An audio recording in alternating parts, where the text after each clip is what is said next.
오늘 우리에게 주시는 하나님의 말씀은 이사야서 9장 6절 한 절입니다. 이사야 9장 6절 한 절 말씀을 저와 여러분이 함께 한 목소리로 봉독하도록 하겠습니다. 같이 읽습니다.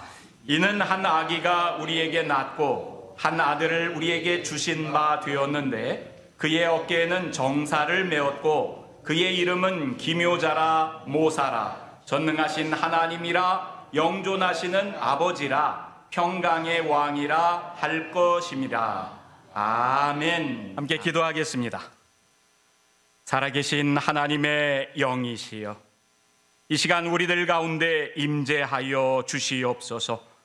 주의 말씀을 전하는 종의 입술을 주장하셔서 온전히 하나님의 말씀만이 선포되게 하시옵고 말씀을 듣는 저희의 귀와 마음을 열어주셔서 주님의 말씀을 청종하며 사는 인생 되게 하옵소서. 예수님 이름으로 기원하옵나이다. 아멘. 아멘. 성탄절을 앞둔 대림절 기간을 우리가 보내고 있는데요. 대림절의 주제 가운데 하나가 평화입니다. 오늘 설교 말씀이 평화의 왕이 오신다 그러잖아요. 제가 이렇게 교회 오면서 미국 교회 그 사인 아래 보면 여러분 설교 제목들이 이렇게 써 있잖아요. 크리스마스 is peace라고 이렇게 돼 있더라고요. 그래, 미국 교회도 오늘 평화를 주제로 한 메시지를 이렇게 같이 나눈 것 같습니다. 세상에 모두가 다 평화를 갈망합니다. 평화가 있기를 원하지요. 나라도 평화스럽고 우리 가정도 평화스럽고 그리고 내 마음에도 평화가 이렇게 가득하기를 사람들이 바랍니다. 그런데 전 세계에서 지금 가장 많이 이렇게 평화를 염원하는 곳이 있다면 전쟁이 있는 곳이 아닐까 싶어요. 하마스와 이스라엘 전쟁이 진행 중이고 또 우크라이나, 러시아 전쟁이 이렇게 진행 중인데 전쟁터에 있는 사람들, 또 전장에 자녀를 이렇게 군인으로 보낸 부모들, 얼마나 간절히 이렇게 평화를 염원하고 원하겠습니까? 전쟁이 있는 지역에 before, after 해가지고 뉴스에서 이렇게 나온 영상이 있어서 여러분들과 잠깐 나누고 말씀을 이어서 전하겠습니다.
네, 로이터 통신에서 이렇게 마련한 영상인데요.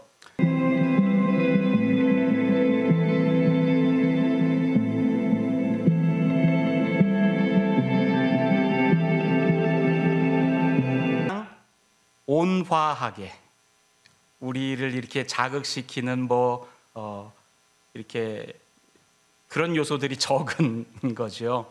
제일 온화한, 볼만한 다른 영상들은요 사지가 이렇게 절단되고 피가 흐르고 폭격이 있어서 그 안에서 이렇게 매몰된 시신을 끄집어내고 그런 것들이 이렇게 보여지는 영상들이 많아요. BBC, CNN 다. 그런데 여러분 그런 것을 어떻게 우리가 예배 시간에 같이 보겠어요? 피 묻은 모습들이 보이지 않는 영상, 그러니까 이제 멀리서 드론이 이렇게 촬영한 영상으로 해안가 이렇게 전쟁 전의 모습, 전쟁 후의 모습, 여러분, 지난 10월 7일에 하마스 무장정파가 이끄는 팔레스타인 공격으로 이 전쟁이 시작됐지요. 1139명의 이스라엘인 그리고 외국 국적의 사람들이 이 하마스 무장정파의 공격으로 사망했다고 합니다. 그중 절반이 넘는 숫자가 민간인이에요. 그리고 248명이 인질로 이렇게 끌려가면서 이 전쟁이 이렇게 시작됐지요. 여러분, 이에 대한 보복 공격으로 이스라엘은 가자 지구에 대한 공습을 감행했고 지상군을 투입했고, 그리고 2달이 벌써 지났지요. 그러면서 전쟁 상황을 이렇게 보여주면서 사상자를 이렇게 통계를 해서 그래프로 보여주는 것들이 있더라고요. 이스라엘 사상자가 12월 1일 기준으로 현재까지 1332명입니다. 팔레스타인 사상자는 죽은 사람이 18,600명이래요. 18,600명. 그러니까 사망자의 93%가 팔레스타인 사람들이죠. 이스라엘과 팔레스타인 사람들만이 아니라 그 지역에 머물고 있는 외국인들도 268명이 죽었어요. 그리고 UN 이렇게 이 팔레스타인 레퓨지 캠프에서 일하는 구호 활동가들도 100명 이상이 사망을 했고, 기자들, 언론인들도 64명이 현재까지 이렇게 사망한 것으로 나옵니다. 여러분, 이런데 그 팔레스타인 가자 지구의 사상자들을 연령과 성별로 이렇게 구분을 해서 보니까 전쟁 수행이 가능한 이제 14세 이상 남성들, 중학생부터 전쟁이 가능하다, 그렇게 생각해서 감안했을 때 그 연령층에 해당하는 남성이 35%가 사상자 가운데 이루고 있고요. 그리고 나머지 여러분 3분의 2가 어린아이, 여자, 그리고 60세 이상의 노인들, 이렇게 구성되고 있다고 합니다. 이게 여러분 뭐 이스라엘, 팔레스타인 다 합쳐서 2만여 명 넘는 그 사망자들 가운데 3분의 2 이상은 아이들과 여성들이라는 거예요. 전쟁을 수행하지 않는 그 민간인들이라는 거지요. 여러분, 이런 이스라엘의 팔레스타인 공격을 두고 무슨 어느 지점을 폭격하고 타겟해야겠다, 그래서 이제 요격 미사일을 주로 전쟁 가운데 쓰는데, 이번 이 가자를 공습한 이스라엘의 미사일들은 이 멍텅구리 폭탄이라고 부르는 덤밤이라고 그래요. 그래서 타격지가 없이 그냥 무차별 이렇게 폭격하는 그런 무기가 이렇게 사용되어서 민간인의 사상자가 훨씬 더 이렇게 큽니다. 그래서 이런 이스라엘의 팔레스타인 공격을 두고서 여러분 민간인 학살이다, 제노사이드다, 이런 비난을 세계 언론에서 이렇게 다 얻어맞기도 하고 그랬지요. 그러니까 이스라엘은 또 나름대로 자기 정당화를 시키기 위해서 분명히 합시다. 하마스는 우리들만이 아니라 당신들의 문제이기도 합니다. 여러분, 그런 사인을 쓰지요. 그래가지고 미국 고속도로 곳곳에 빌보드에 Let's be clear, Hamas is your problem too 라고 해가지고, 여러분 운전하다 보면 고속도로에서 그런 사인들 이렇게 본 적이 있을 거예요. 시카고에도 몇 군데 있어요. 저도 90번 이렇게 운전하면서 가다 보면은 그런 사인이 있어서 아이 세상에 저게 뭔가 그랬더니, 야, 어떻게 민간인을 그렇게 폭격해서 사람을 죽이냐, 이런 비난 언론에 대해서 나름대로 이렇게 자신들의 이유를 대는 거죠. 야, 하마스는 우리들만의 문제가 아니라 니들의 문제기도 해, 그러면서 자신들의 이렇게 민간인 학살을 옹호하는 그런 사인들을 내고 있습니다. 여러분, 미국에서 전 세계 이민자들이 다 모여 사니까 이스라엘 사람들도 이민 와서 사는 사람들이 있죠. 팔레스타인 사람들도 이민 와서 사는 사람들이 있어요. 여러분, 이 전쟁을 두고 갈등하면서 서로 이 전쟁을 멈춰야 된다, 그러면서 이제 서로에 대해서 이렇게 비난하고 그러잖아요. 대학가의 학생들 사이에서도 이스라엘 유학생들, 팔레스타인 유학생들 서로 이렇게 시위를 하고 그 시위 가운데서 또 갈등을 빚기도 하고 그럽니다. 여러분들 뉴스 봐서 알겠지만 유펜의 대학 총장은 이 학내에서 이 불거지는 갈등으로 인해서 여러분 사임하기도 했지요. 그리고 하버드하고 MIT 총장들도 사임해라 하는 요구들을 끊임없이 이렇게 듣기도 하고 그랬습니다. 이 이스라엘 팔레스타인만의 문제가 아니라 여러분 다인종이 같이 사는 우리 미국 내의 문제이기도 합니다. 여러분, 어제 하루 종일 비가 내렸잖아요. 근데 그 비를 맞아가면서 시카고 다운타운에서는 팔레스타인 국기를 들고 있는 이민자들이 미국 정부가 민간인들을 저렇게 무차별 학살하고 있는 이스라엘에 자금을 지금 지원해 줘서는 안 된다 하면서 시위를 이렇게 하더라고요.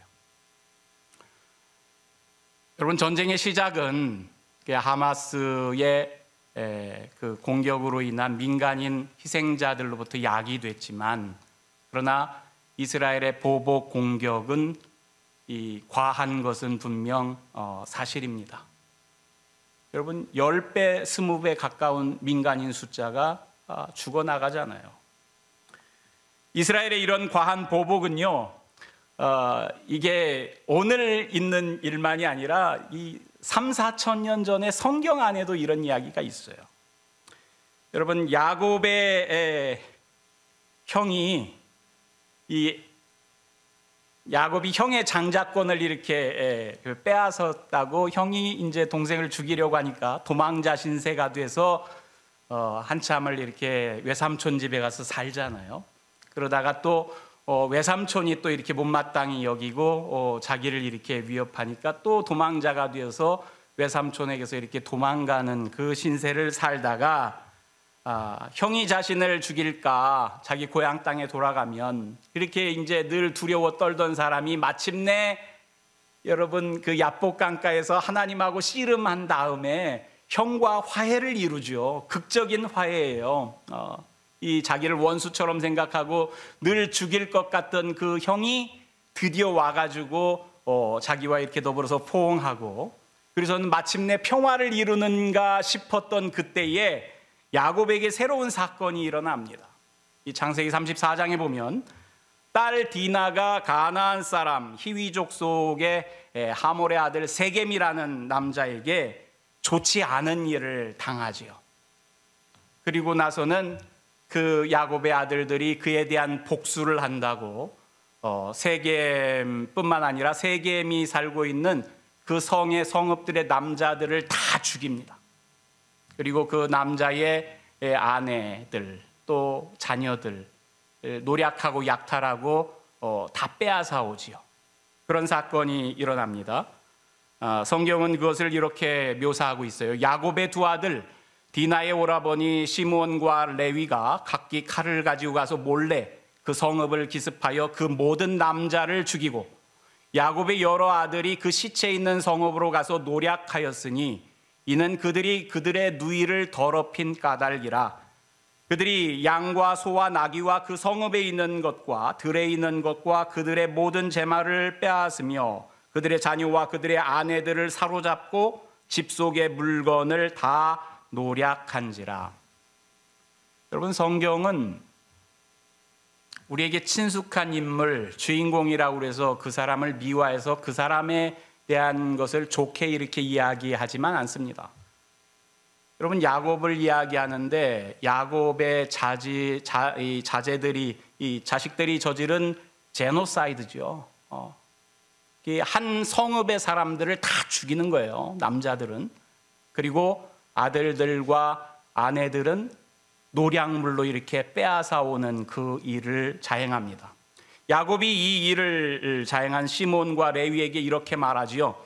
너희가 내게 화를 끼쳐 나로 하여금 이 땅의 주민 곧 가나안 족속과 브리스 족속에게 악취를 내게 하였도다. 나는 수가 적은즉 그들이 모여 나를 치고 나를 죽이리니 그러면 나와 내 집이 멸망하리라. 그러니까 아들들이 뭐라고 이야기를 해요? 그가 우리 누이를 창녀같이 대우함이 옳으니까?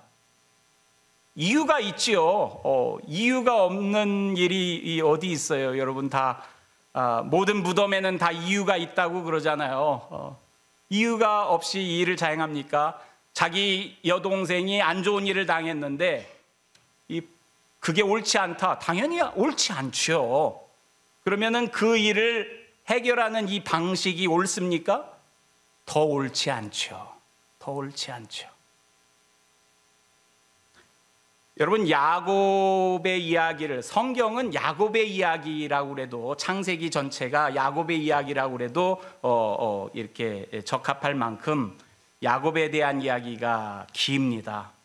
야곱이 형에게서 이렇게 도망가는 이야기부터 나중에 이집트로 이렇게 또 난민처럼 이렇게 들어가는 이야기까지 야곱의 이야기라고 해도 과언이 아닐 만큼 야곱의 이야기가 많은데 야곱을 보면 여러분 인생이 참 우여곡절이 많죠. 여러분 형에게 생명의 위협을 느껴서 도망가야 했어요. 내가 평화롭게 살고 싶어도 나를 죽이려고 하는 원수처럼 나를 생각하는 형이 있는데 어떻게 평화를 이룰 수 있겠어요? 외삼촌 집에 가서 거기서 결혼도 하고 자녀들도 낳고 살다가 거기서 이제 재산이 불어나니까 외삼촌과 이제 또 갈등이 빚어집니다. 그래서 외삼촌 집을 떠나려고 하는데 또 하필이면은 아내가 외삼촌의 우상을 숨겨가지고 훔쳐 나오는 바람에 외삼촌이 또 이렇게 죽이려고 식솔들이 쫓아옵니다. 이번엔 또 외삼촌 집에서 도망자로 이렇게 도망가는 그런 신세. 여러분 인생의 절반을 도망자로 살아가는 사람이 야곱이에요. 야곱은 늘 아니 나는 왜 인생을 이렇게 살아야 하나? 나는 좀 평화롭게 부모 형제와 더불어서 살아가면 안 되나? 뭐가 내 삶의 평화를 이렇게 깨뜨리고 해치는가? 나를 원수처럼 생각하는 형. 이 형이 나를 좀 이해해 주면 안 되려나? 아니 외삼촌도 남이 아닌데 자기가 사위잖아요. 근데 외삼촌도 나를 좀 이해해 주면 안 될까? 늘 여러분 내 평화를 해치고 저해하는 것은 밖에 있는 것이라고만 생각해 왔어요. 그런데 오늘 자식들이 버려놓은 일을 보니까 평화를 해치는 게 늘 밖에서 나를 향해서 일어난 것이 아니라 아니 우리 집안에서 밖으로도 평화를 해치는 사건이 일어나는구나. 여러분 그것을 깨닫는 시점이 됩니다. 분란의 씨앗이 그동안은 형에게 있고 외삼촌에게 있고 다른 사람들에게 있다고만 생각했는데 여러분 세겜에 와서 세겜 성읍을 저렇게 망가뜨린 자기 자식들을 보니까 분란의 씨앗이 밖에 있는 게 아니라 자기에게 있어요. 자기 자식들에게 있고. 여러분 누가 평화를 해칩니까? 이스라엘은 하마스가 문제라고 이야기합니다. 그러면서 많은 사람들이 염려하면서 이제 그만했으면 좋겠다 그러는데 아니 하마스가 항복할 때까지 우리는 계속하겠다. 민간인이 얼만큼 죽든지 말든지. 그럼 그래서 곤혹스러워하는 사람들이 많잖아요.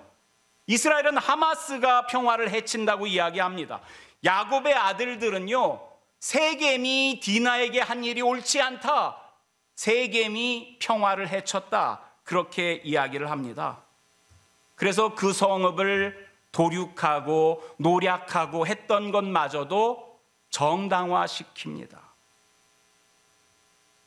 여러분 국가 간 부족 간 전쟁에서만 다뤄질 주제가 아니지요. 평화는 내 마음속에도 우리 가정에서도 여러분 평화는 언제든지 주제로 다루어져요.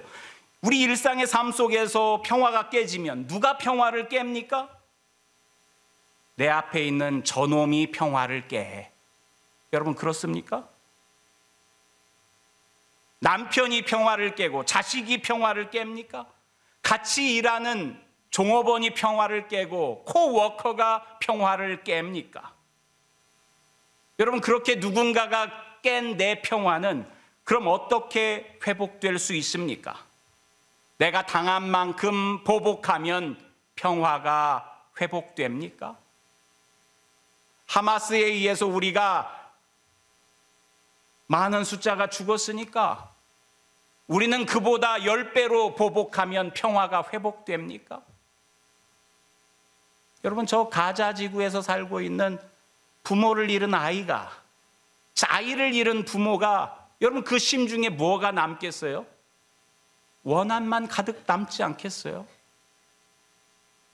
할 수 있는 게 뭐가 있어요? 국가 간의 전쟁에서 힘이 없으니까 그럼 내가 가서 폭탄으로 자살해서라도, 자살 테러라도 일으키겠다. 여러분, 그런 원한에 찬 복수심만 안겨주지 않겠습니까? 여러분, 우리가 내놓는 해법은 해법이 되지 못할 때가 많습니다. 도리어 갈등이 더 커지기만 하고 또 다른 갈등을 낳을 때도 많습니다. 보복은 언제나 또 다른 보복을 낳기 마련이지요. 여러분, 이런 상황에 우리는 대림절을 맞고 그 대림절을 기다리면서 구세주를 기다립니다. 여러분, 성경은 구세주를 가리켜서 평화의 왕이라고 이야기를 해요. 여러분, 이는 한 아기가 우리에게 낳고 한 아들을 우리에게 주신 바 되었는데 그의 어깨에는 정사를 메었고 그의 이름은 기묘자라 모사라 전능하신 하나님이라 영존하시는 아버지라 평강의 왕이라. 하나님께서 우리에게 구세주를 보내주는데 그 구세주를 가리켜서 이사야는 구세주의 이름을 이렇게 써 넣어요. 첫 번째 언급되는 이름이 기묘자라, 모사라. 우리 말로는 기묘자가 있고 모사가 있고 따로 있는 것 같은데 여러분, 이게 기묘한, 신묘망측한, 신묘막측한 모사, 아이디어를 내는 사람이죠. 전쟁의 참모 같은 거예요. 영어로 보면 원더풀 카운슬러 이렇게 나옵니다. 그러니까 해법을 주는, 해결을 안겨다 줄 수 있는 사람이라는 거죠. 우리 오는 구세주가 도대체 이 깨진 평화를 어떻게 하면 해결할 수 있을까? 아이디어 있는 사람은 좀 내봐, 아이디어 좀. 어떻게 하면 평화를 되찾을 수 있어? 어떻게 하면 이스라엘 하마스 간의 평화를 되찾을 수 있어? 어떻게 하면 우크라이나 러시아 평화를 회복할 수 있어? 여러분, 세상 사람들이 이런 의견도 내고 저런 의견도 내고, 아니 전쟁에는 분란의 씨앗을 없애야 돼, 하마스를 다 없애면, 여러분 이런 것도 아이디어죠. 의견들을 내고, 아니 보복해야 돼, 이런 것도 아이디어예요. 근데 여러분, 우리가 기다리는 구세주, 그분의 이름 중 하나가 원더풀 카운슬러래요. 기묘한 아이디어를 가지고 있는 모사. 한국말로는 모사꾼 그러면은 안 좋은 이미지가 이렇게 있지만 지혜로운 조언자, 이런 의미가 담겨져 있는 말이죠. 오실 구세주 예수님을 가리켜서 이사야는 저분이 지혜로운 해결사야, 이런 거를 첫 번째 이름으로 지금 언급을 해요. 그 다음에는 전능하신 하나님, 영존하시는 아버지, 이런 말로 또 오시는 구세주를 묘사하기도 합니다. 하나님 나라를 가져오실 통치자라는 얘기지요. 또 마지막으로는 평강의 왕, 평화의 왕이라는 거죠. 히브리 말로는 샬롬 그러는데, 이 샤르, 러시아 말로는 짜르입니다만은, 이 샤르라는 말이요, 왕자라는 이야기예요. 우리 말로는 왕으로 이렇게 번역을 했지만 영어로 보면 여러분 Prince of Peace 이렇게 돼 있어요. Prince of Peace, 이 평화의 왕자, 이 땅에 오시는데 평화를 가져다 줄 통치자, 그런 의미로 사용된 거지요. 여러분, 평화의 왕, 기묘자, 모사, 그분이 우리에게 일러주는 해법이 있어요. 평화에 대한 해법. 그 해법이 뭐요? 십자가예요. 십자가. 여러분, 하마스가 문제라 그들에게 보복해야 되고, 세겜이 문제라 세겜이 있는 곳을 보복해야 되고, 그것이 해법이 아니라 내 앞에 있는 저놈이 문제야. 그 저놈을 어떻게 해야 돼? 그게 해법이 아니라, 여러분, 우리 비즈니스에 어려움이 있으면 손님이 문제고, 함께 일하는 종업원이 문제고, 코워커가 문제고, 아니, 그런 게 문제가 아니라는 거예요. 우리 집이 분란이 있고 어려움이 있으면 남편이 문제고, 아들이 문제고, 딸이 문제고, 아니, 그래서 그게 문제라면 어떻게 해결할 건데? 해결책이 십자가라는 거예요. 우리 주님은, 평화의 왕으로 오신 구세주는요, 정작 아무런 잘못도 없는 당신이 문제를 일으킨 사람처럼 자신이 징벌을 당합니다. 자신이 십자가에 달려서 자신이 죽어요. 문제하라고 손가락질 당하는 이들, 손가락질 당하는 세상을 심판하러 온 게 아니라 도리어 그 세상을 구원하러 왔다. 그렇게 말씀하시면서 문제를 일으킨 것처럼 보이는 그 사람을 십자가에 매다는 게 아니라 당신 자신이 십자가에 매달려요. 이게 여러분 기묘자 모사로 묘사된 하나님, 이 땅에 오신 하나님, 구세주가 제시하는 해결책이요. 그를 가리켜서 우리는 평화의 왕이라고 이야기합니다. 여러분, 예수를 믿는 우리는 십자가가 정답이요. 여러분, 그 십자가에 예수 그리스도가 매달린 것을 보면서 저와 여러분은 어떻게 해요? 아이, 저 십자가에 내가 매달렸어야 되는데. 그렇잖아요. 나 대신 저분이 매달렸네. 저분이 해결책이 돼서 내가 매달렸어야 되는데. 여러분, 이게 세상의 평화를 가져다 줄 수 있는 시발점인 줄로 믿습니다. 여러분, 예수님은 당신께서 십자가에 달리시기 직전에 제자들에게 이렇게 이야기하십니다. 평안을 너희에게 끼치노니 곧 나의 평안을 너에게 주노라. 여러분, 이 평안이 평화요, 피스라고요. 우리말로는 어디서는 평강으로, 어디서는 평안으로, 어디서는 안녕으로 그렇게 번역되지만 이게 다 평화예요, 평화. 십자가 달리기 직전에 제자들 앞에서 내가 이제 갈 때가 됐어. 그러면서 당신이 유언처럼 하시는 말씀이 내가 평화를 줄게, 평화를. 그러면서 내가 주는 평화는 세상이 주는 평화하고는 다른 거야. 여러분, 세상이 주는 평화가 뭐예요? 팍스 로마나 같은 거 아닙니까? 힘으로 눌러서 찍소리 못하게 만드는 그것. 평화로워 보이지요? 진짜 평화는 아니요. 그러나 주님이 주시는 평화, 참된 평화, 세상이 줄 수 없는 평화, 그것을 당신이 주려고 오셨. 이제 내가 그 평화를 너희에게 안겨줄 텐데 어떤 방식으로요? 십자가에 달리는 것으로.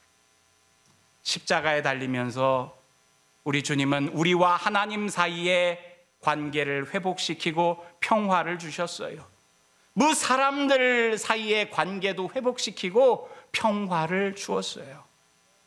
여러분, 참된 평화, 그리스도의 오심을 기다리는, 평화의 왕을 기다리는 이 대림절 절기에 여러분, 십자가를 먼저 생각하고 저놈 때문에 평화가 깨진 게 아니라, 야, 내가 십자가에 아직 달리지 않아서 평화가 깨진 거야. 그렇게 고백하면서 우리 삶을 둘러볼 수 있기를 바랍니다. 여러분 가정에 새롭게, 여러분 일터에도 새롭게, 우리가 사는 세상에도 새롭게 평화가 임하여 줄 줄로 믿습니다. 주님 감사합니다. 세상의 많은 이들이 모두가 다 평화를 염원하고 노래하지만 정작 그 평화에 대한 해결책은 요원하기만 합니다. 더 큰 분란이 야기되고 더 큰 싸움이 일어나는 것이 우리가 사는 세상인 줄 압니다.